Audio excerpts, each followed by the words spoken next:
जय शिवराय मंडळी. आज आहे 14 मे. 14 मे 1657 रोजी याच पुरंदर किल्ल्यावरती छत्रपती संभाजी महाराजांचा जन्म झाला. अवघ्या 2 वर्षाचेच असताना त्यांच्यावरती काळाने घाला घातला आणि सईबाई साहेबांचं निधन झालं. त्यानंतर जिजाऊंनी त्यांचं पूर्ण पालन पोषण केलं. घोडेस्वारी, धनुर्विद्या याबरोबरच विद्याभ्यासात पण त्यांना पारंगत करण्यात आलं. पुढे जाऊन लेखक कवी म्हणून सुद्धा ते नावारूपाला आले. अनेक भाषांवरती सुद्धा त्यांचं प्रभुत्व होतं. या पुरंदर किल्ल्यावर जिथे आपण उभे आहोत त्यातला पुरंदरचा तह 1665 साली झाला. तेव्हा वयाच्या अवघ्या 8 वर्षातच मुघलांची सप्तहजारी मनसबदारी ही संभाजी महाराजांना मिळाली.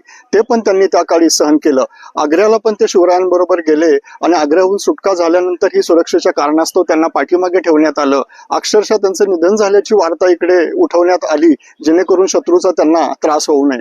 शिवरायांच्या नंतर त्यांनी पूर्ण सूत्र स्वतःच्या ताब्यामध्ये घेतली आणि मुघल असतील, पोर्तुगीज असतील, इंग्रज असतील, डच असतील यांना सलग 9 वर्ष आपल्या तलवारीचं पाणी पाजण्याचं काम त्यांनी केलं. एका हातात तलवार, दुसऱ्या हातात लेखणी घेऊन या मराठ मातीतल्या तरुणांचं मन, मेंदू आणि मनगट बळकट करण्याचं काम हे छत्रपती संभाजी महाराजांनी केलं.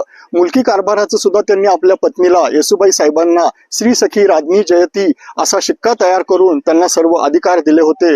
यावरून त्यांना स्त्री दासत्य सुद्धा सहन होत नव्हतं. ते स्त्रियांनाही समान वागणूक देत होती. इतक्या चरित्र त्यांचं निर्मळ होतं, हेही आपल्याला लक्षात येतं. या ठिकाणी आज संभाजी ब्रिगेड असेल, पुरंदर प्रतिष्ठान असेल यांच्यातर्फे दरवर्षी 14 मेला पुरंदर किल्ल्यावरती ही जयंती साजरी होते.